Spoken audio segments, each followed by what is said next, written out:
सोनू सिहाग जो है बहुत अच्छा लड़का है और ये गांव से तकरीबन 6,500 से ज़्यादा वोट लेके निकल गया। मैन जीत का कारण यही है। हम चुनाव जीत चुके हैं। ऐलान तो इसका 22 को वोटिंग हो जाएगी, 27 को रिजल्ट आएगा। 22 को वोटिंग हम 95% से कम नहीं करेंगे। माहौल बहुत बढ़िया है, सोनू जीतेगा बहुत बड़ी बहुमत से। सोनू ही क्यों जीतेगा? सोनू का ज़्यादा पक्ष है, ज़्यादा पक्ष वाला तो जीतेगा। ये अमित बुर्रा है, उसको गांव वाले बता रहे हैं भाई ये बातों में खरिया नहीं उतर रहा है। देखो ये दुष्यंत चौटाला का मेन आदमी है, इसको गांव में हर एक गाँव की सूद लेनी चाहिए थी, लेकिन हमारे गाँव में तो ये कभी आके ही नहीं चला। पुराना से खड़े हैं अमितपुरा, उसके विकास की बात ये लगा लो आप। वो पहले विकास की बात कर रहा है। पानी चढ़ गया, डाटा में भी चढ़िया, सिंदड़ में भी चढ़िया, खानपुर में भी चढ़िया, आसपास के सारे गाँव में पानी भरा हुआ है। लेकिन सिर्फ गुराना की देखभाल क्यों की गई? ये हल्के के साथ भेदभाव क्यों किया गया? आसपास के गांव तब नहीं दिखाई दिए, उसने अब कैसे दिखाई देंगे? नमस्कार, मैं हूं सुरेंद्र नैन और आप देख रहे हैं बिंदास हरियाणा। आप सभी को पता है कि हरियाणा में पंचायती राज संस्थाओं के जो है वो कहीं ना कहीं चुनाव चल रहे हैं और इस वक्त हम हिसार ज़िले में हैं और ये हिसार ज़िले का डाटा गांव है, यानी कि वार्ड नंबर 22। आपको पता है हरियाणा में 3 चरणों में जो चुनाव वो हो रहे हैं।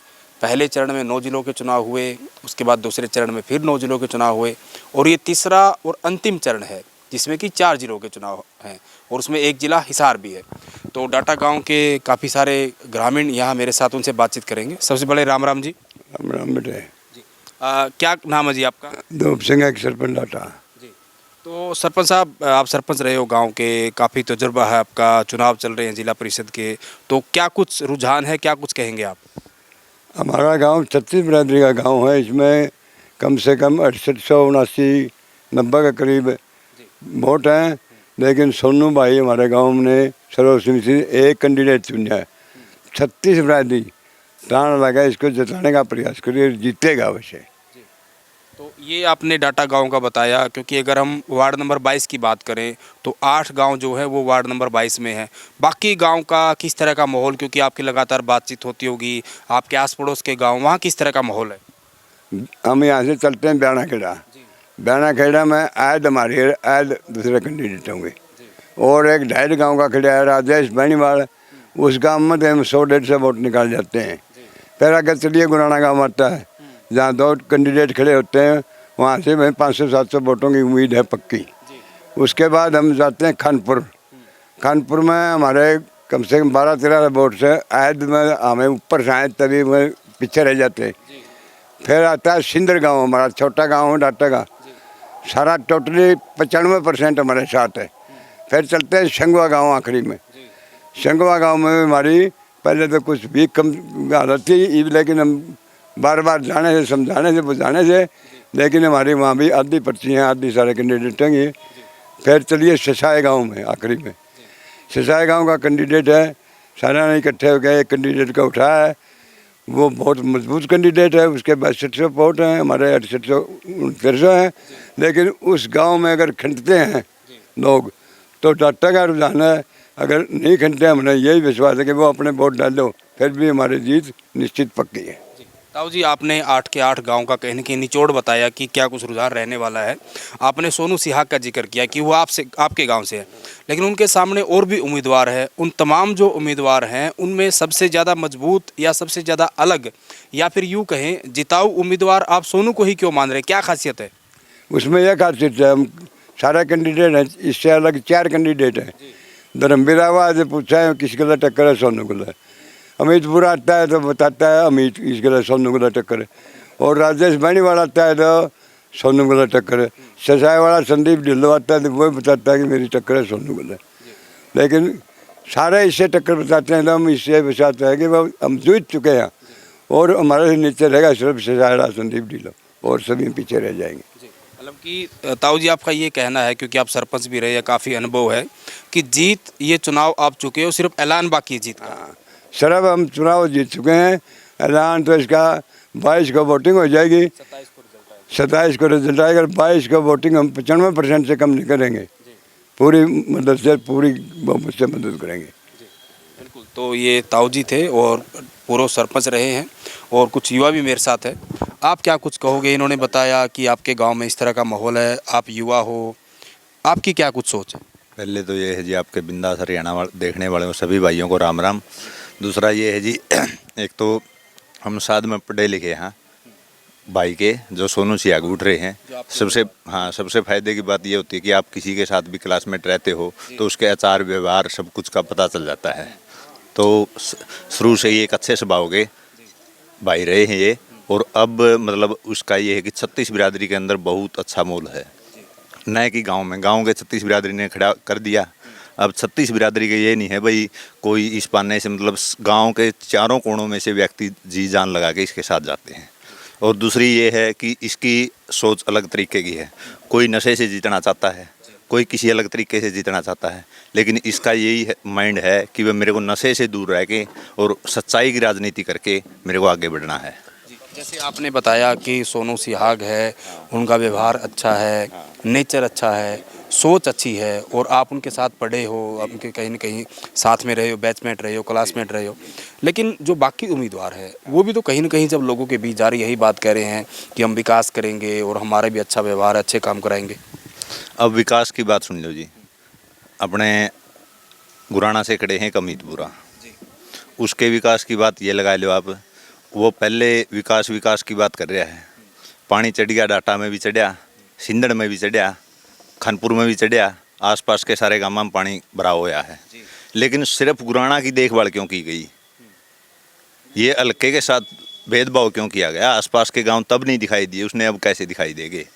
सबसे मेन बात यही है कि अगर किसी के साथ साझा काम करने वाला व्यक्ति है, उसके आचार विचार, जब कोई घटना होती है, ये प्राकृतिक आपदा थी, एक प्राकृतिक आपदा के समय वो किसके साथ खड़ा है और कैसे खड़ा है वो लोगों को पता चल जाता है। तो मतलब आप ये कहना चाह रहे हैं कि जो यहाँ आपके आसपास के गांव में जल भराव की स्थिति आई, खेतों में पानी भरा, या फिर यूँ कहें प्राकृतिक आपदा आई, तो उन्होंने कहीं न कहीं अपने गांव को छोड़ के बाकी गांव को नज़रअंदाज किया। बिल्कुल यही किया गया, और ये सबसे बड़ा फैक्टर है। क्योंकि अब अभी भी अगर ये कहते हैं कि मैं सरकार के अंदर हूँ, ये है मेरी सरकार में ये पावर है, ये पावर के बारे में बोलते हैं, लेकिन पावर थी तो अकेले गांव के लिए पावर थोड़ी ही होती है। अगर आप किसी विधानसभा क्षेत्र के अंदर या किसी वार्ड के कहीं पे भी उठते हो तो वो सबके साझे होते हैं। अब 8 गाँव का इसने, अब ये 8 गाँव में खड़ा है, उसमें से 5 गाँव इसके पानी में डूब रहे थे, तो वो 5 गाँव की देखभाल करनी थी या नहीं थी? इसको पता था भाई विधानसभा के नहीं, पंचायती चुनाव आने वाले हैं, आज नहीं जो 6 महीने बाद आएंगे, 1 साल बाद आएंगे, तो उस टाइम इन्होंने इस पे गौर क्यों नहीं किया? आप अमितपुरा का जिक्र कर रहे हैं, और अमितपुरा अगर नाणौन की बात करें तो जेजेपी पार्टी यहाँ के आपके हल्का अध्यक्ष भी है। तो ये जो आपने आरोप लगाए उन पर, ये आरोप सिर्फ आपके ही आरोप है या आसपास भी इस तरह की चीज़ें? नहीं, ये मेरे अकेले के आरोप नहीं है। हम आसपास के जितने भी गांव हैं वहाँ पे जिसके भाई के जो खेती बाड़ी करा है उससे आरोप किसी भी गांव में कहीं पे भी जाके आप पता कर सकते हो।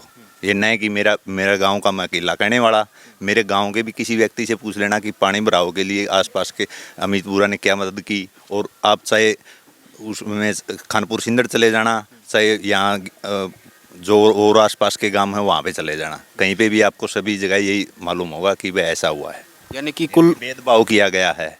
यानी कि कुल मिला के आप यूँ कहना चाह रहे हैं कि अमितपुरा को जो कहीं न कहीं अपने लोगों की मदद करनी थी, जो नारायण के लोग हैं, उसके हलके के लोग हैं, कहीं न कहीं वो उन तमाम उम्मीदों पर खरा नहीं उतर पाए जब उनके पास जिम्मेदारी थी। बिल्कुल, सबसे मेन मुद्दा यही है जी, क्योंकि जब जिम्मेवारी है अपने पास और उसके बावजूद भी उस जिम्मेवारी सरकार ने दे रखी या कहीं से भी मिली हुई है आपको पद की जिम्मेवारी, आप आज सरकार में हो तो उससे मैं लोगों की मदद नहीं कर सकते आप। और आज ये मान लीजिए अब वो ये कह रहे हैं कि मैं मदद करूँगा, तो अब भी उसकी इतनी पावर थी कि वो मदद कर सकते थे। तो अब इसका मतलब ये है कि एक ढकोसला छोड़ रहे हैं लोगों के अंदर कि भाई मैं मदद करूँगा। भविष्य में क्या उम्मीद करें? जो आपके उम्मीदवार हैं आपके गाँव के और आपके साथी साथ में पड़े हुए सोनू सिहाग, जो डाटा आपके इसी गांव से, उनसे कितनी उम्मीद जो है वो आपके जो 22 नंबर वार्ड जो आता है, जो 8 गांव हैं, वो उनसे कितनी उम्मीद करें कि वो उम्मीदों पर खरा उतर पाएंगे? देखो, सबसे मेन बात ये होती है जी, मतलब मैं भी राजनीति में काफ़ी सारा घुसा हुआ हूँ, काफ़ी समय से राजनीति में घुसा हुआ हूँ मैं भी, लंबे समय से, और मेरे को हर चीज़ का पता है। और उसको देखते हुए मैंने मतलब हमारी बातचीत भी होती रहती है भाई के साथ। तो जैसे ही मतलब आप मान लो आप मेरे से डिस्कस कर रहे हो, अब नहीं 2 मिनट बाद आपको मेरे आचार व्यवहार का पता चल जाएगा। तो उसी से हमने देखा है भाई की सोच ये है कि मैं वो पहले ये कह रहा है कि मैं जब जिला पार्षद अगर बनता हूँ, बने तो 100%, तो जिला पार्षद बनते ही पहले मैं डाटा गाँव के लिए नहीं बना हूँ, बाकी के साथ गाँव के लिए बना हूँ। उसकी ये सोच है। ये मतलब कि ये यूनिक मुझे चीज़ लगी, क्योंकि अभी थोड़ी देर पहले हम बातचीत कर रहे थे, आपने अमित बुरा का जिक्र किया, क्योंकि देखो उनका नाम बार बार आ रहा है क्योंकि वो जेजेपी के हल्का अध्यक्ष भी है। आपने कहा कि जब उनके पास जिम्मेदारी थी तो जो 8 गांव है जो अभी जिनमें चुनाव हो रहा है, उनको उन 8 गांव में से 7 गांव को छोड़ के सिर्फ अपना गाँव दिखा। और अगर बात करें सोनू सिहा की, तो इनका ये कहना है कि मेरे लिए डाटा बाद में पहले 7 गाँव है। सबसे मेन मुद्दे की बात यही होती है जी, किसी भी व्यक्ति के इसी बात से सोच से पता चलता है कि व्यक्ति की कैसी सोच है। अगर मैं मान लीजिए मैं भी हूँ, कोई जिम्मेवारी है मेरे पास, और मैं कहूँ कि पहले मेरा परिवार और उसके बाद गांव, तो ये मेरा गलत है। पहले गांव को मानो फिर परिवार को। एक सवाल मेरा नशे से जुड़ा हुआ है, क्योंकि चुनाव में इस तरह की बातें, वादे और इस तरह की कहीं ना कहीं लोभन प्रलोभन लोगों को दिए जाते हैं। पहले जिस तरह के चुनाव होते थे, जैसे मैं ताऊ जी से बात कर रहा था, ये भी सरपंच रहे उस ज़माने में, पहले चुनाव कहीं ना कहीं भाईचारे के चुनाव थे। हालांकि इन चुनाव को भी भाईचारे का चुनाव कहा जाता है, लेकिन इन चुनाव में कहीं ना कहीं इस तरह की चीज़ें हैं, पैसे बांटे जाते हैं, शराब बांटी जाती है, कहीं ना कहीं छोटे लाभ के लिए या फिर निजी लाभ के लिए, या फिर यूँ कहें कि मात्र 1-2 वोट के लालच में इस तरह के काम किए जाते हैं। उनको आप कैसा देखते हैं? देखिए, ऐसा इस भाई के अंदर कोई नहीं है। सबसे मेन इस बात पे मैं एक पॉइंट बताता हूँ आपको। अगर आप किसी भी गांव में जाओगे, कहीं भी जाओगे, अब हम जिस व्यवहार में रह रहे हैं उसी के हिसाब से चलेंगे। मेरा गांव अच्छा है तो मैं गांव के अच्छी शिक्षा ही मिलेगी मेरे को। अगर मेरे गांव के अंदर गलत व्यवहार हो रहे तो मेरे को गलत शिक्षा मिलेगी, आचरण प्रभावित होता है। मेरे गाँव के अंदर अगर सरपंच चुनाव होता है तो मैक्सिमम 2 लाख रुपए, वो 80% जो प्रचार में होता है, 5-10% ये मान लो भाई इधर उधर भाग दौड़ करना या और करना, जो ट्रैफिक का खर्च होता है। तो ये मान लीजिए अगर सरपंच का चुनाव 2 लाख रुपए में आज होता है, तो आप हरियाणा के किसी भी गांव में ढूंढ लो, अगर 2 लाख रुपए में एक सरपंच विजयी होता हो तो। और आपका बड़ा गांव है, हमारे गांव के अंदर 2 लाख रुपए में सरपंच हो सकती है, तो हमारे को और कहीं से क्या करने की क्या जरूरत है? और गाँव वाले क्यों करेंगे कि आप शराब बांटो? जब सरपंची चुनाव में हम शराब नहीं बांट रहे, नहीं और कुछ कर रहे, तो और लोगों को क्या करेंगे? हमारी शिक्षा यही है कि भाई कम से कम खर्च हो, पंचायत चुनाव जितने कम से कम खर्च में हो सके। क्योंकि अब मान लो सोनू खड़ा है या कल न और भाई का नंबर आ गया, तो ये मान लो उसका ब्योंत नहीं है, भाई साहब ज़मीन बेचा है, जायदाद बेचा है, उसी बेच के इलेक्शन लड़ा है, फिर कल न वो हारा है, जीता है, तो कितनी बड़ी समस्या है। किसी भाई के ऊपर दबाव डालना या वो करवाना बहुत गलत बात है। यानी कि असल मायने में जो आपका डाटा गांव है, जितना मैं आपको समझ पाया हूँ, कहीं ना कहीं डाटा गांव के जितने भी लोग, उनका प्रयास रहता है कि जो भाईचारा है उसकी असल मिसाल जो है भाईचारे की, वो चुनाव हो या चुनाव ना भी हो तब भी वो दिखाई देती है। बिल्कुल दिखाई देती है जी, गांव के अंदर अच्छे तरीके से दिखाई देती है। क्योंकि अगर ऐसी दिखाई नहीं देती तो आज मेरे गाँव में अच्छा सारा स्कोप है। आप यहाँ देखोगे एक HPCL की रिफाइनरी लगी हुई है, और कुछ गांव में मेरे को ये भी देखने को मिला कि 10 लाख रुपए आमदनी नहीं है गवर्नमेंट की तरफ से ग्रांट के अलावा, उसके बावजूद भी करोड़ों रुपए खर्च हो रहे हैं। लेकिन मेरे गांव के अंदर सालाना 60-70 लाख रुपए का तो एक यहाँ है जी रिफाइनरी का, और उससे अलग ग्रांट लेके आओगे। तो अगर गाँव वाले लोगों की या खड़े होने वाले उम्मीदवारों की अगर गलत सोच है तो वो करोड़ों रुपये खर्च कर सकते हैं, लेकिन वो गलत सोच हमारे गाँव की है नहीं। शुक्रिया। तो ये ग्रामीण थे, कुछ और भी लोग हैं। ताऊ जी नमस्कार, आप क्या कहेंगे? सोनू से ही बातचीत कर लेंगे। आप अपना नाम बताओ और क्या कुछ कहेंगे, क्या माहौल है? माहौल बहुत बढ़िया है जी। सोनू जीतेगा बहुत बड़ी बहुमत से। सोनू ही क्यों जीतेगा? सोनू का ज़्यादा पक्ष है, ज़्यादा पक्ष वाला तो जीतेगा। नहीं, पक्ष किस तरीके से देखा जाए, क्योंकि पक्ष का पैमाना है वोट, और वोट डालेंगे 8 गांव के लोग। तो ताऊ जी ऐसी आपको क्या उम्मीद है कि जो 8 गांव है, यानी कि आपके गांव के अलावा 7 गांव और हैं, वो तमाम का तमाम जो है ज़्यादा समर्थन आपकी तरफ मिलेगा? ज़्यादा समर्थन आपकी हमारी तरफ मिलेगा। वो शिक्षित है, पढ़ा लिखा हुआ है, ईमानदार है। एक और साथी हैं, आप क्या कहेंगे? भाई साहब मेरा नाम रणधीर है। रणधीर जी। हाँ रणधीर जी। और मैं कहना चाहूँगा भाई अच्छे विचारों का लड़का है, अरे इसको वोट दिल से देंगे, यही विचार है।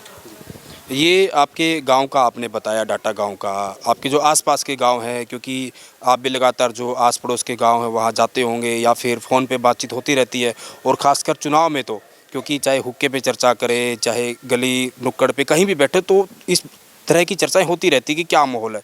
बाकी जो आपके साथी हैं जानकार वो क्या माहौल बता रहे हैं? वो यही बताते हैं मेरी लड़का अच्छा है, इसको सभी वोट देंगे दिल से।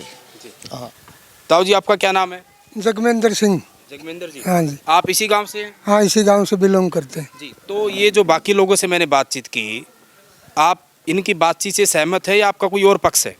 मेरा यही पक्ष है जी, सोनू सिहाग जो है बहुत अच्छा लड़का है, और ये गांव से तकरीबन 6,500 से ज़्यादा वोट लेके निकल गया। मैन जीत का कारण यही है। दूसरा कारण, हम सिंगवा सिंदड़ तो हमारा ही गांव लगा लो, हमारा गोती है उधर। सिंगवा में भी हमारे 600-700 से ऊपर प्लस वोट है, और गुराना में दिन भर दिन बढ़ते जा रहे हैं। 1000 प्लस वोट है गुराना के अंदर हमारे। ब्याणा खेड़ा में कम से कम 800-900 प्लस गुराना के अंदर। इसलिए ताऊ जी, जो सोनू के सामने जो और कैंडिडेट खड़े हैं वो भी लगातार दावा कर रहे हैं कि हम विकास कराएंगे, तमाम जो आपके काम है वो कराएंगे, सुख दुख में काम आएंगे, लेकिन आपको उनसे अलग सोनू क्यों लग रहा है कि सोनू उन उम्मीदों पे खरा उतरेगा? देखो जी, जैसे ये अमित बुर्रा है, उसको गांव वाले बता रहे हैं भाई ये बातों में खरा नहीं उतर रहा है। धर्मवीर गुराना बेचारा चलो कैंडिडेट ठीक था, फिर उसका गांव ही आधो हो गया, उसके वोट इतने नहीं रहे बेचारे के। उनकी पत्नी तो शायद पहले पार्षद रहे हैं। हाँ, खुद हाँ पत्नी पार्षद थी पिछली साल, इसलिए उससे लोग ऐसे नाराज हो गए कि भाई पिछली बार भी तू ही और अब भी तू ही। उसका ये तो खंडन होगा, अब अगली बार वो फिर कहेंगे मैं पार्षद बनूंगा। कहाँ से बनेगा पार्षद? एक बार ही मौका ही रहता है, ये गांव देहाती गांव है, एक बार मौका देते हैं, दोबारा मौका नहीं देते। हाँ। तो उन लोगों को आप आजमा चुके हो? बिल्कुल, हम नुक्कड़ बैंस में जाते हैं, नुक्कड़ पर खड़े होकर हर गांव में रात के 10 बजे तक हम नुक्कड़ में दारू पिल्लों की बात सुनते हैं, हुक्का की बैंस भी सुनते हैं। जो सोनू का आजकल माहौल है, ये कम से कम 20,000 प्लस वोट के नज़दीक है। 20 क्या 6.5 3 9.5 11 हज़ार का प्लस है वोट इसके, इससे कम नहीं। मुझे एक बात और आपसे करनी है, क्योंकि मैं आपके गांव में बातचीत कर रहा था आपसे पहले, तो मुझे बताया गया कि जब यहाँ जल भराव की यहाँ काफ़ी समस्या है, और जो आपके 8 गांव है, अमितपुरा का आपने नाम लिया, अमितपुरा का जिक्र आपने किया, जब पानी भर गया था तो कहीं ना कहीं यहाँ पे अनदेखी की गई, जो व्यवस्थाएं की जानी चाहिए थी वो नहीं की गई, इस तरह का कुछ हुआ था? देखो जी, ये दुष्यंत चौटाला का मेन आदमी है, इसको गांव में हर एक गाँव की सूद लेनी चाहिए थी, लेकिन हमारे गांव में तो ये कभी आके ही नहीं चला। बिल्कुल ये भी नहीं पूछा भाई इस गांव की क्या कंडीशन है क्या नहीं। हमारा ये पूरा एरिया मसूदपुर से लेके गुराना तक पूरा ख़त्म एरिया है, हमारे पास आज तक कोई नहीं आया। और इस जो ये गांव डाटा गांव, इसने सारे ने दुष्यंत चौटाला के वोट दिए थे। दुष्यंत का भी फर्ज बना था आने का, भाई हम दुष्यंत के 80 साल से लगातार वोट दे रहे। उसने मतलब सूद लेनी चाहिए अमित बुर्रे ने, क्योंकि वो दुष्यंत का आदमी बता रहे। तो ये जो किसका वो बैणी वाला, उसकी पर्ची भी कटवाने की शायद उसने कोशिश की हो। हाँ, हम तो इसलिए जानते हैं। तो कुल मिलाकर हमने डाटा गांव के जो लोग हैं, ताऊ जी से बात की, उम्रदराज लोग थे उनसे बातचीत की, और जो युवा साथी थे उनसे बातचीत की। डाटा गांव की अगर बात करें तो एक तरफा मोल यहाँ जो तमाम जितने लोगों से मैंने बातचीत की उनका एक ही स्वर में, एक ही सुर में कहना है कि जो 22 नंबर वार्ड से इनके उम्मीदवार है सोनू सिहाग, कहीं ना कहीं इस गांव के साथ साथ जो है बाकी जो इनके आसपास के गांव है वो यहाँ जो है भारी मतों से जीत कर जाएंगे। हालांकि आने वाला समय बताएगा। और उसके साथ साथ एक चीज़ और निकल कर आई, जो सोनू सिहाग के सामने जो बाकी उम्मीदवार खड़े हैं, खासकर अगर हम सरकार की बात करें, आप सबको पता है हरियाणा में गठबंधन की सरकार चल रही है, और जो सोनू सिहाग के सामने एक उम्मीदवार हैं 22 नंबर वार्ड से ही, वो इस वक्त जेजेपी के हल्का अध्यक्ष हैं।